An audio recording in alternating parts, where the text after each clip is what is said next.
UNSC memperkukuhkan langkah untuk mengenal pasti bersalah dan mempertanggungjawabkan mereka atas kesalahan berkenaan sekaligus melindungi kanak-kanak di zon konflik. Butirannya bersama Alfred Godomon di New York.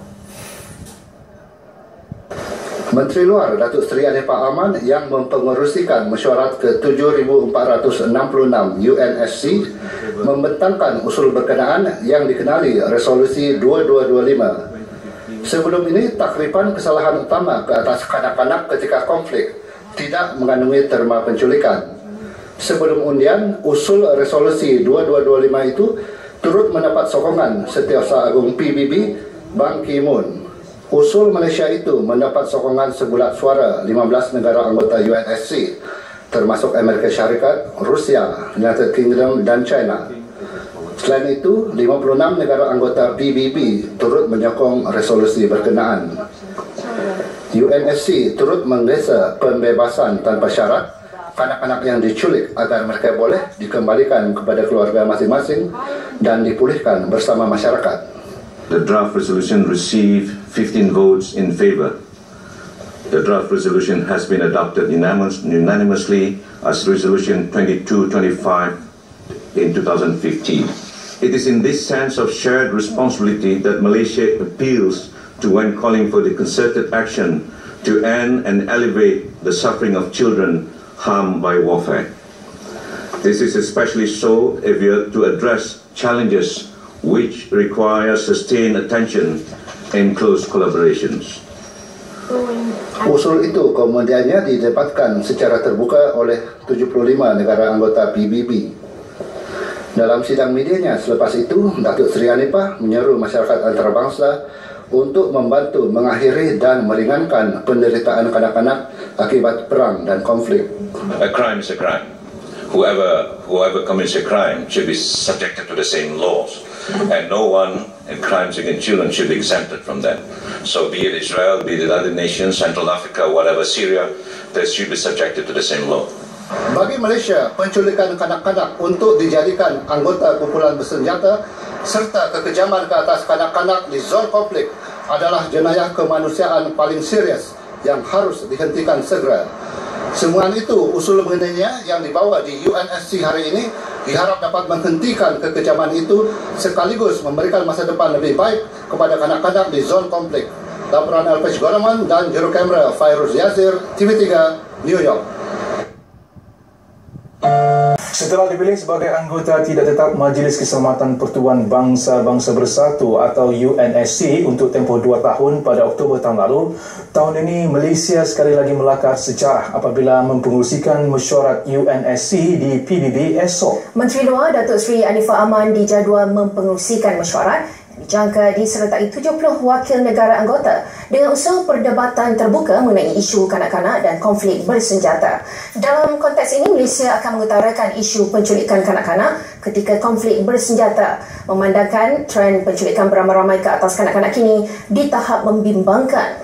Ikuti laporan Alfred Godomon di New York, Amerika Syarikat. Dalam sidang media di Pejabat Misi Malaysia ke PBB di New York, Datuk Seri Anifah berkata kanak-kanak yang diculik akan direkrut secara paksa dalam angkatan atau kumpulan bersenjata. Kanak-kanak berkenaan, khususnya perempuan, terdedah kepada keganasan seksual seperti rogol. Kumpulan bersenjata juga melakukan penculikan ke atas kanak-kanak untuk tujuan wang tebusan, balas dendam dan bagi mewujudkan ketakutan dalam sesuatu komuniti. Ketika ini menurutnya hanya 4 aspek keganasan ke atas kanak-kanak terkandung dalam takrifan Setiausaha Agung PBB, yaitu pembunuhan, rogol dan keganasan seksual lain, mengambil dan merekrut kanak-kanak secara paksa, serta serangan ke atas sekolah dan hospital. Untuk itu, Malaysia mahu mengemukakan draft resolusi untuk memperluaskan takrifan berkenaan agar turut merangkumi penculikan kanak-kanak. Draft resolusi itu kelak akan didokong secara konsensus. This adoption of the resolution reflects the Council's strong positions and commitment to protect the rights of children in armed conflict, ensure that the perpetrators of abduction are identified and be held accountable, as well as strengthen UN monitoring and reporting on this important matter. Selain debat terbuka mengenai isu kanak-kanak dan konflik bersenjata, Malaysia dan Spanyol juga akan mempengerusikan mesyuarat Formula ARIA mengenai perubahan iklim bertemakan peranan perubahan iklim sebagai ancaman ke atas keselamatan global. Selepas diberikan kepercayaan untuk menjadi anggota tidak tetap Majlis Keselamatan Pertubuhan Bangsa-Bangsa Bersatu, Malaysia pastinya akan menggunakan ruang ini dengan sebaik-baiknya untuk mengetengahkan pelbagai isu serantau dan antarabangsa untuk perhatian badan dunia itu. Semuanya demi mencari penyelesaian terbaik. Laporan Alfaj Goromon dan Jurukamera Muhammad Fairuz Yazir, TV3, New York. Selepas dipilih buat kali keempat menganggotai Majlis Keselamatan Pertubuhan Bangsa-Bangsa Bersatu atau UNSC, Malaysia akan terus menggunakan prinsip kesederhanaan dalam membantu mengekalkan keamanan dan kestabilan sejagat. Ini kerana pendekatan itu, kata Wakil Tetap Malaysia ke PBB dan UNSC, Datuk Ramlan Ibrahim, membantu dalam menyelesaikan pelbagai konflik antarabangsa selain mencegah sesuatu konflik daripada tercetus. Dari New York, Alfaj Goromon ada laporannya. Malaysia mula menduduki kerusi UNSC sebagai anggota tidak tetap sebanyak 4 kali sejak 1965, 1989, 1999 dan Oktober tahun lalu. Dan bagi bulan Jun, Malaysia dipilih sebagai pengerusi mesyuarat UNSC dengan membawa usul kanak-kanak dan konflik bersenjata. Ia mengambil kira kekejaman berterusan ke atas kanak-kanak di kawasan konflik, khususnya di Afrika Tengah, Gaza dan Syria.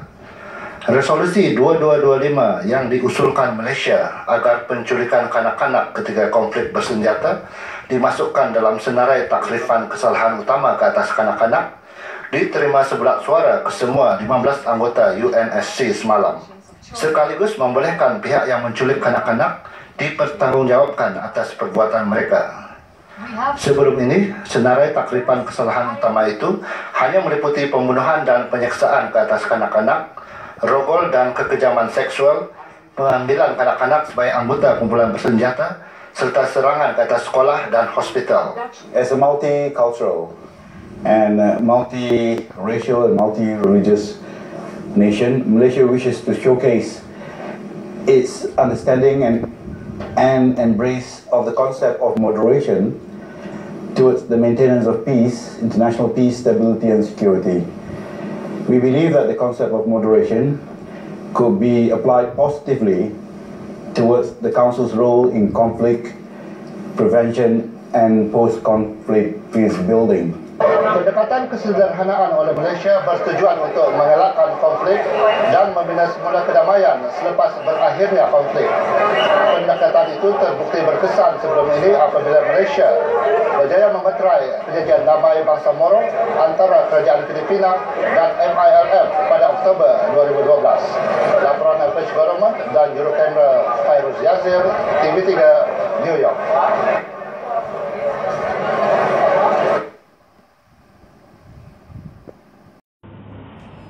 Di New York dan Washington DC ketika ini, waktu subuh adalah sekitar 5.34 pagi, manakala waktu berbuka puasa adalah sekitar 8.30 malam waktu tempatan. Ketika di New York, kami berkesempatan meninjau suasana berbuka puasa dalam kalangan rakyat Malaysia di Bandaraya Metropolitan itu di Pejabat Wakil Tetap Malaysia ke Pertubuhan Bangsa-Bangsa Bersatu PBB.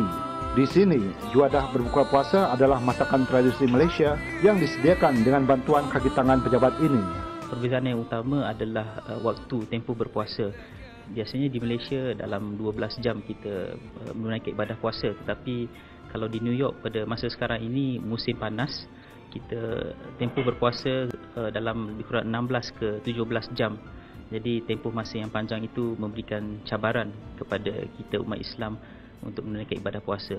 Ditambah lagi sekarang ini musim panas, jadi cuaca kadang-kadang agak panas dan ia memberikan cabaranlah pada kita untuk menunaikan ibadah puasa.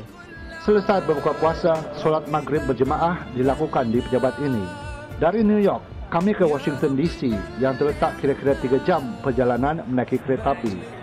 Di ibu negara Amerika Syarikat inilah terletaknya pejabat kedutaan besar Malaysia.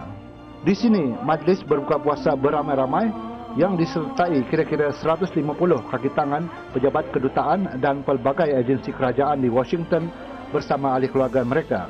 Menikmati juadah berbuka puasa masakan Malaysia bukan satu masalah kerana bahan masakannya boleh diperolehi dari kedai tempatan dan disediakan secara bergotong royong oleh kaki tangan rakyat Malaysia dan ahli keluarga mereka.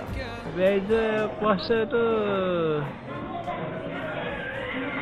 cuma masa tu lebih lah daripada Malaysia. Malaysia 13 jam, di sini cuma 16 jam setengah. Dan yang kami rindukan ialah bazar Ramadan sajalah. Tapi walau bagaimanapun embassy telah buat pendekatan. Setiap hari Selasa dan hari Khamis kami akan buat bazar Ramadan sendiri dan jemput kebanyakan embassy dan negara-negara Islam yang di sekitar Washington DC. Saya dah berpuasa di sini semenjak tahun 2011. Memang agak panjang, hingga mencecah 15 jam, 16 jam. Banding dengan Malaysia cuma 12 jam. Itulah perbezaan paling ketara berpuasa di sini berbanding di tanah air. Sama ada di Washington, New York maupun Los Angeles, rakyat Malaysia di mana saja mereka berada di bumi Amerika Syarikat ini tetap cekal mengerjakan ibadah puasa.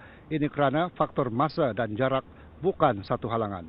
Laporan Elvej Gorman, TV3, Washington.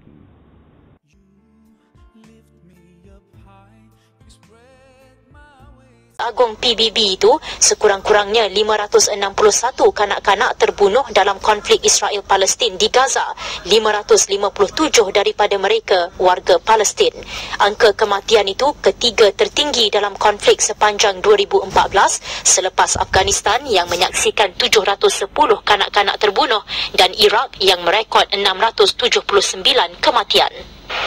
Penculikan besar-besaran kanak-kanak menjadi satu taktik perang untuk mengganas, menindas dan menghina seluruh masyarakat. Dengan kelulusan resolusi itu, penculikan menyertai 4 elemen lain yang dianggap sebagai pencabulan terhadap hak kanak-kanak dalam senarai lampiran Setiausaha Agung PBB, iaitu pembunuhan dan mencedera, rogol dan kesalahan seksual lain, merekrut bagi aktiviti keganasan serta serangan ke atas sekolah dan hospital. Persoalannya, bagaimana satu kepastian boleh diterjemahkan oleh UNSC kepada tindakan dengan sokongan penuh negara-negara PBB untuk meyakinkan komuniti dunia bahawa keputusan diambil bukan omong kosong. Sebaliknya, pihak yang mencabul hak kanak-kanak menerusi kelima-lima elemen berkenaan diheret ke muka pengadilan. UNSC juga tidak menolak kemungkinan satu tribunal baharu ditubuh untuk membicara secara spesifik kesalahan jenayah berkenaan. Hanim Mohili dan Zamzi Othman, New York. Dua mayat terakhir warga Singapura mangsa tragedi gempa bumi di Pertubuhan Bangsa Bersatu UNSC sebulat suara meluluskan resolusi yang dibentang Malaysia bagi meletakkan penculikan sebagai elemen terbaru dalam senarai pencabulan hak kanak-kanak. Resolusi diluluskan dalam debat terbuka di Ibu Pejabat PBB yang turut menyaksikan sokongan 52 negara anggota pertubuhan itu. Hanim Mohili melaporkan dari New York. Usul meletakkan penculikan dalam senarai pencabulan hak kanak-kanak merupakan inisiatif Malaysia selaku pengerusi UNSC sepanjang bulan ini. Atas kapasiti selaku anggota tidak tetap UNSC, Malaysia meletakkan nasib kanak-kanak yang menjadi mangsa dalam konflik bersenjata sebagai salah satu isu utama yang diperjuang di peringkat global. Resolusi yang diluluskan itu diterima pakai secara konsensus dan mengharuskan setiap kerajaan bertanggungjawab penuh terhadap hak kanak-kanak di negara masing-masing. Ketika mempengerusikan debat terbuka mengenai kanak-kanak dan konflik bersenjata, Menteri Luar Datuk Seri Anifah Aman menggariskan keperluan aktiviti penculikan diberi perhatian utama ekoran situasi yang semakin membimbangkan di seluruh dunia.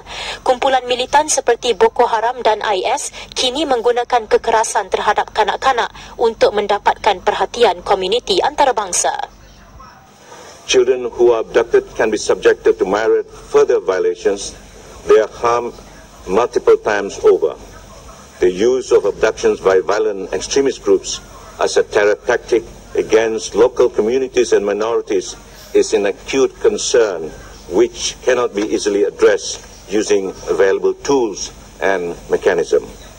This is why, in our view, the unanimous adoption of Resolution 2225 today is important as it underscores our unified stance in denouncing the abductions of children. Kesan teruk terhadap kanak-kanak dalam skala besar tahun lalu membangkitkan persoalan mengenai kepatuhan negara-negara terlibat terhadap perundangan kemanusiaan antarabangsa serta penggunaan kuasa berlebihan. Pada debat sama, Setiausaha Agung PBB Ban Ki-moon memberi tekanan kepada Israel untuk mengambil langkah segera bagi melindungi kanak-kanak di zon perang. I urge Israel to take concrete and immediate steps, including by reviewing existing policies and practices to protect and prevent the killing and maiming of children and to respect the special protections afforded to schools and hospitals. Menurut laporan terkini, Setiausaha